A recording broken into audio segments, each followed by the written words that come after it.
we are going to give you a chance to react to what happened in the Oval Office. The way it's being described is a break in alliance, signals break in alliance for the New York Times. I would say signals. Like, the Trump administration has made it very clear they do not want to spend any more money on Ukraine. And I think a lot of Republicans agree with that.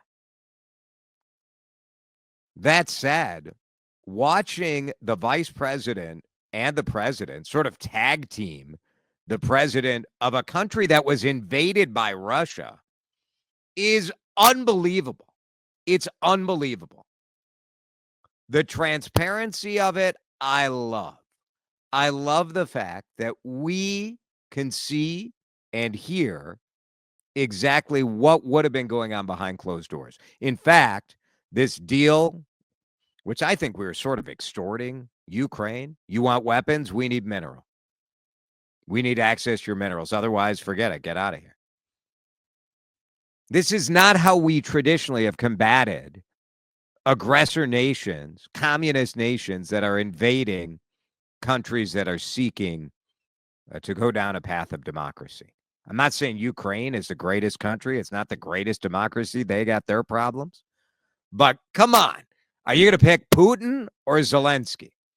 A lot of people today twisting themselves in knots trying to talk about why Putin is. I mean, just listen to yourself. We are going to let you listen. Why don't we do that now? And I want your feedback. In our first hour, we asked you to react using one word, but I'll take any kind of reaction you want to what we're about to hear. I'm going to stop this exchange along the way and share some thoughts. So let's start with this news conference. Is sort of very traditional. You have a foreign leader in the White House. You sit down in the Oval Office. All the cameras are there. You're going to do a little, hey, you know, good to see you. Nice. Well, that wasn't what happened. Voices raised. I would say Trump and Vance berated Zelenskyy, said he wasn't grateful enough, which is amazing. So for those of you who want to defend this exchange, I ask you this. Did Zelenskyy really disrespect the United States? And what kind of gratefulness would be acceptable? Let's start. Go ahead, Dan. Start the exchange. I signed with him, Macron and Merkel, we signed ceasefire. Ceasefire. All of them told me that he will never go. We signed with him gas contract. Yes, but after that, he broken this ceasefire. He killed our people and he didn't exchange prisoners. We signed the exchange of prisoners, but he didn't do it. What kind of diplomacy, JD, you are speaking about? What do you mean? I'm talking about the kind of diplomacy that's going to end the destruction of your country. Yes, but if you Mr. President, with respect, I think it's disrespectful for you to come to the Oval Office and try to litigate this in front of the American media. Right now, you guys are going around and forcing conscripts to the front lines because you have manpower problems. You should be thanking the president for trying to bring an end to this conflict. Have you ever been to Ukraine that you say what problems we have? I have been to. Come once. I've actually watched. Okay, hang on one second. We'll stop it right there. So that's the you're not being grateful enough. You're litigating this in front of the cameras. That litigation happened because President Trump said, I'm not aligned with Putin. I'm not aligned with anybody. I'm aligned with the United States. And Zelenskyy was saying, look, the diplomacy that Donald Trump is talking about is diplomacy with an evil, lying, communist despot, Vladimir Putin. And that got things going. And then when J.D. Vance said you should be more grateful, that meant all bets were off. The stories, and I know what happens is you bring them on a propaganda tour, Mr. President. Do you disagree that you've had problems bringing people into your military? And do you think that it's respectful to come to the Oval Office of the United States of America and attack the administration that is trying trying to prevent the destruction of your country? A lot of questions. Let's start from the beginning. Sure. First of all, during the war, everybody has problems. Even you, but you have nice ocean and don't feel now, but you will feel it in the future. God bless. You don't know that. God bless. You don't God know that. bless. You will not have a war. Don't tell us what we're going to feel. We're trying to solve a problem. Don't tell us what we're going to feel. I'm not telling you. Because I'm you're in no answering on position this to question. dictate that. That's exactly Remember what this. you're doing. I'm not You're in no All right, so let's pause it position right there. to Very, very interesting right there. So what Zelensky is saying is you want to make a deal with Putin, you know, just because you're protected, you don't share a border with Russia, doesn't mean that Putin's not going to turn on you in the future. Now, I would say, like, I don't know that was helpful, right? The reality is, like, Zelensky is in no position. He is hosed. He needs American money. He needs American weapons. And so, all right. Now, if you look at Trump and Vance, like, you got to beat a guy when he's down. Like, yeah, we all know this. Like, you're sort of a lot of texters are saying that the American leadership was acting like a couple of bullies beating up on somebody who's in trouble. Now, what Donald Trump said there that I found fascinating is he said, we are trying to solve a problem. So I think that is very useful in trying to understand exactly what the ethos is of Donald Trump here. He just wants to be done. He's not trying to solve the problem of Russia invading Ukraine.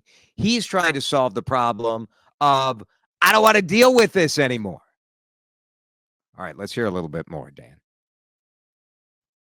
dictate what we're going to feel. You We're will- going to feel very you will good. feel influenced. We're going to feel very I'm good and telling very you, strong. You will feel influence. You're right now not in a very good position. You've allowed From the yourself very- to be in a from very the very bad position, beginning and he of the happens war. to be right about From the it. very beginning of the war. You're not Mr. in a good Brown, position. I You was don't have the cards right now. With us, you start having not playing cards. cards. Right now, you don't. I'm very You're playing serious, cards. Mr. President. You're I'm playing very cards. serious. You're I'm gambling the with the president lives in of war. millions of people. You think- You're gambling with World War III. What do you You're think about- gambling with what do you World think War about- III. And Yeah. what you're doing is very disrespectful to the country, this country, I'm that's with back all to respect to you, your far country. more than a lot of people said Very they respect. should have. Have you said thank you once this A lot entire of meeting? times. No, in this Even entire stop meeting. There. That's where you lose me. All right. JD Vance, have you said thank you once? Like, you need to bow down and give a little smooch to the Trumpster. Like, again, I will say that the transparency of this, the fact that we could see this, I feel like anyone who was delusional about what sort of conversations were going on behind closed doors, you get to see the reality right now. You get to see exactly what this president and vice president thinks. This America, not America, but a majority of the voters voted for Donald Trump. I think, honestly, a majority of Americans don't really like foreign intervention in foreign aid. I think mostly people don't understand it. And so it feels like, well, we could use this money here. I do believe in an America that stands up for democracy. I do believe in America that stands up to a foreign country, a foreign aggressor that invades someone else's country. I believe in standing up for that. I don't think that is a controversial position. The polls indicate most Americans support Ukraine. But when push comes to shove, most Americans also don't want to see any money spent on foreign aid when we have problems here. Was Zelensky disrespectful to the United States? Dan, I didn't see it. Like, I did not see, I think engaging in an argument with Donald Trump is sort of a fool's errand. You're not going to win. But I don't know what they're talking about with the disrespect. Well, actually, you do know what they're talking about with the disrespect, and that's that he didn't bow and kiss the ring. And if you look at, Emmanuel Macron coming to the Oval Office and how he treated the president, and how Keir Starmer from the UK came to the Oval Office with, the invitation in hand from King Charles, and you could argue it either way, right? For Zelenskyy to come in there and be as forceful as he was takes a lot of guts, because the U.S. could write him off immediately, and Ukraine And they are big trouble. like, he's done. Well, he's done on right? this trip. We'll see Yeah. what happens going forward. You could also argue that it was a pretty stupid move on his part, because if he does lose this funding and the weapons that the United States could give him, his country is toast. So disrespectful. You could argue it, but I would say clearly stupid. what they Like, were it wasn't the anticipating is most- that he was going to come in. Thank you, Mr. Yeah. President. Here's all our minerals. And that wasn't how it went. So, which is utterly predictable, right? Like, that is where you are sort of curious as to what Zelenskyy was thinking. And if you're Ukraine, now I think Zelenskyy in many ways has been an incredible heroic figure. But if you're Ukraine and you want to continue battling, which I don't know if that's the smart move, right? But you may need to replace your president, because I don't know how Zelenskyy and the United States can move past this. Let's go to one of our voice callers that use the Odyssey app. You can always send us a message on the Odyssey app reacting to what we saw. Go ahead. Regarding the Oval Office meeting today, I am horrified and extremely embarrassed to be an American. Trump and Vance and all of the others in the room berating Zelenskyy was disgusting. I hope every American that watched that conference was in shock and disgusted. For those who are not disgusted by that, go check your moral compass. All right, very good. There's one reaction from the Odyssey app. Let's go to Todd in Ramsey on the CCO Talk and Text line. Todd, you're on CCO. Go ahead. Thanks for taking the call. I've got to disagree with you. You keep using the word transparency. We're glad to have transparency. That was a snuff video. That was cutting an ally's throat on television.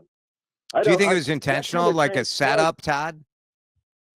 I don't know that it was. I just know what I saw, and what I saw was totally inappropriate. The only person that comes out ahead on that is Vladimir Putin, because he knows now there's a complete rift between the United States and the only ally we have holding the line with Russia right now. And he knew this already, though, don't you think? Like, all of this is stuff that we've all heard from Trump before. It should be zero surprise. But now doing it right in front of Zelenskyy, in front of all of America and all of the world, I do think there's advantage, frankly, for people to look and say, like, okay, like, this is where we are as America, and then you can decide how you feel about it. I think I've made it pretty clear how I feel about it. Standing with Russia and Vladimir Putin, to me, is an absolute rejection and betrayal of what I think America should stand for. Well, I understand your position from listening to you. I do agree with what you just said. I think that what we saw wasn't diplomacy. I understand what you're saying and saying, let's get it all out in the open. That's a great point, Todd. Todd. What diplomacy is. It wasn't. No, you're right. You're right about that. I don't. What's interesting is, do you think if Zelenskyy took a more sort of, loyal pose, or a more, kiss Trump's butt a little more, do you think it would have just proceeded? They would have signed the deal and that would have been that? I don't know what kind of a man would do that a man who knows that, yes, America's been aiding with weapons. And by the way, all those dollars, this 350 billion number, which is a lie from Trump, but that's any a lie, yes. weapon that went to Ukraine, came from the United States, was manufactured here, created jobs in the United States. So there is that. But to the side, why would Zelenskyy act in a timid manner when it's Ukrainians that are dying? Tens of thousands. Well, of because you need the American money. You need the American weapons, right? Like, sometimes we all, like, sort of bend the knee if you're desperate. Yes, it could possibly have helped for him to do that. But when J.D. Vance says, "Why don't you say thank you?" I think tens of thousands of lives of Ukrainians is thanks enough. Yeah, agreed. Very good call. Thank you so much. Appreciate it. Thanks for listening. 651-461-9226 is our number. Dan, we have another voice message using the microphone button right on the Odyssey app. Let's hear that. Trump labels people all the time that don't agree with him. That's true. He hears it and just goes ahead and gives you a name. I don't know, it's very childish, for sure. So many texts coming in. Way to go, Trump and Vance. I've seen a lot of that on social media. A lot of people saying this is what we want. Well, and we wanted America first. Yeah, the people standing up for America. The people that are, fans of his style are going to love this, right? Because he's being tough, and that's what they want. They want the tough guy. They want the strong man, and this fits right into that image. This is where, you mentioned that the transparency, that being able to see it where there's no filter. Look, he's more accessible. Major said this yesterday with Chad. He's more accessible than any president probably in our history, certainly more than the last president. There's positive to that because this is what he is. This is who he is. You get to see it. There's not a whole lot to be hidden there. And I would contend, I'm not sure that's a great thing when we see stuff like this, right? Because we've already got a paralyzed Congress that happened because people found it more valuable to be fighting than to be in the back room making deals and actually governing. And my fear is that's what we were headed towards with the executive, right? There's no question. Both of these men knew there were cameras on them, knew that, thousands, if not millions of people would be watching this thing. Would there have been a better chance at getting a deal done that moves towards ending this war if they weren't performing for cameras? And I should say not only both those men, but obviously the vice president as well. Does the vice president pipe up like that if he doesn't know that there's? You think it was performative? I think this is just who these guys to it for sure. Yeah. So I just think this is who these guys are, and I think this would have blown up. I think Zelenskyy also is a stubborn, proud man, and I understandably. And I suspect this is exactly what would have happened behind closed doors. I would rather see it. Now, the caveat to this is, man, I would love to see J.D. Vance and Donald Trump and put Vladimir Putin in that seat. And let's see how that goes. And we begin with the smackdown in the Oval Office. Do you love it or do you hate it? It is unprecedented. I have never seen anything like it. An American president, a vice president, really dressing down the leader of another country. I do not rejoice at this. Some people are. And it's not what you want in terms of diplomacy. What I do like is that we are getting a real glimpse as to what President Donald Trump and Vice President J.D. Vance think about the situation. We don't get the BS press release. We don't get the shined up statement, the two guys shaking hands, and then the mineral rights deal, and the whole thing fell apart. We got the real deal. We got to see it. I would be more impressed if the tough talk, the America First rhetoric applied to both parties in the war in Ukraine. Tough talk for Zelenskyy, a request for Zelenskyy to be grateful for all America has done, a comment that Zelenskyy was not, was disrespectful. There was a give and take. There was a conversation. Is that disrespectful? I don't know. I don't think so. I do think it's disrespectful to democracy to be giving more soft treatment to Vladimir Putin than it is to Ukraine. But this is a moment that I think people will study for generations. Is this the new way we'll be doing diplomacy? It is certainly a visible symbol of an alliance that used to be sort of taken for granted. Donald Trump has certainly signaled that he is uninterested in continuing to fund a war in Ukraine. He wants to get a deal done, and by get a deal done, that means he wants to be done with it. Is this the way to go about it? I don't know.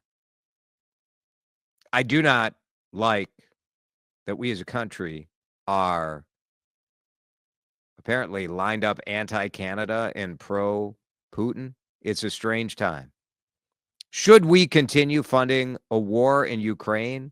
I don't know. I understand why there is a desire to be done with this. Ukraine is not, their backs are against the wall. Defeat appears to be headed their way. Europe uniformly standing up and saying they did not like what happened in the Oval Office, and they stand with Ukraine. The fallout of this, we'll see if this is just one step in a negotiation. But I would give Trump more credit if he would talk as tough to Vladimir Putin as he does to Zelenskyy.